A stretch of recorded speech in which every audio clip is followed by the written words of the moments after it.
Good morning mga paps! Not alright for today's biyahe. Nasabi ko ang not alright dahil naka-isang booking lang tayo today.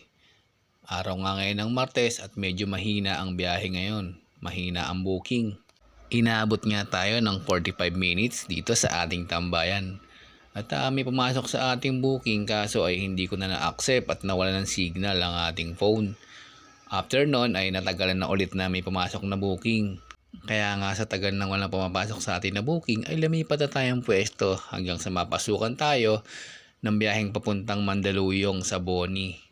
Dito nga ay naibaba na natin si Sir dito sa Boni Avenue sa Mandaluyong. Sa mga oras nga na to ay 7 AM na at tayo ay naghahanap na lang ng booking na papabalik dito sa Cainta, Rizal. Gumapang na nga tayo pabalik hanggang sa makarating tayo ng Ortigas Center.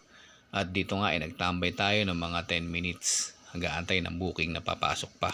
May mga pumapasok naman kaso ay malalayo na biyahe patagig. Hindi pa punta sa way na pauwi sa Cainta.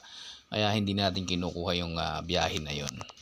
Makalipas ang 10 minuto ay gumapang na ulit tayo. Papunta naman dito sa may Pasig sa mga call center dito at hintay-hintay din tayo ng mga booking na papasok sa atin sa pauwi na pauwi sa atin. Dito nga ay tuloy-tuloy nating binaybayang EDSA at wala na talagang pumasok sa ating booking na pauwi ng Pakainta. Kaya ito na ang ating naging huling booking. Naka-isang booking lang tayo today.